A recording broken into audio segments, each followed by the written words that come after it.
Le marché de Mbota, dont les travaux lancés depuis 2014 sont aujourd'hui en arrêt total. Ce marché qui aide les populations de cette zone périphérique de la ville de Pointe-Noire est abandonné à son triste sort.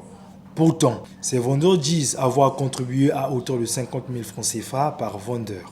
Mais pas seulement. Ils paient aussi la taxe municipale quotidienne d'occupation de la place, soit 200 francs CFA, et la taxe de balayage, soit 100 francs CFA. Malgré ces sommes d'argent versées, rien ne bouge. Ils sont restés sans toiture.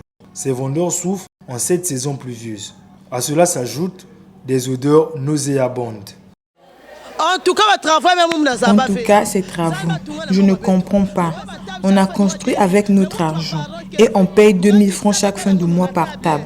Mais je n'ai plus de parents. Je nourris mon mari et mes enfants grâce à cette table. Et les 2000 francs de chaque fin de mois, comment faire? Déjà que j'étais malade, il fallait acheter les médicaments. Je veux qu'on me montre le numéro de ma table pour que je finisse mon argent. Donc c'est ça, pour que je ne loue plus d'autres tables. Les clients ne rentrent pas dans le marché en question.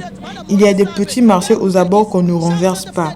Et chaque jour, nous payons 200 francs pour le balayage, donc qu'ils viennent finir la construction du marché. Il sied de signaler que ce marché n'a même pas de toilettes publiques. Et ces vendeurs sont obligés d'utiliser ce bâtiment pour ses besoins naturels. Pour ces vendeurs, ce marché n'est pas fréquenté. Et pour cause, depuis qu'on nous a fait rentrer dans ce marché de Mbota, nous achetons des poissons, mais ça ne marche pas. Les conditions ne sont pas normales dans ce marché. Il faut qu'ils viennent regarder les conditions de ce marché. Nous finissons à 17h, mais il n'y a pas de clients. Les poissons sont là sur la table. Nous n'avons plus d'argent et les enfants à la maison ne mangent pas. Tous les jours, ils ont des réunions avec les chefs, mais ils ne trouvent pas de solutions. Regardez cette table, 2000, mais les clients ne rentrent pas.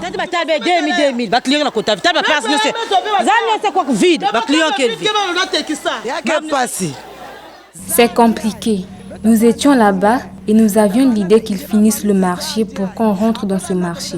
Mais ils nous ont fait rentrer dans le marché inachevé alors que les conditions ne sont pas encore réunies. Ceux qui vendaient à l'intérieur sont partis parce que les choses ne marchaient pas. Regardez un peu comment est le marché. On peut faire rentrer les gens dans un tel marché. Il n'y a pas de toilettes. Tout n'est pas bon ici.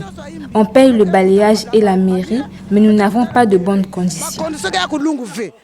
Aux autorités compétentes de jeter un regard sur cette problématique de l'arrêt des travaux du marché dit de Mbota pour ne pas aggraver les préjudices causés aux citoyens qui ont payé de leur argent pour l'érection de ce marché public.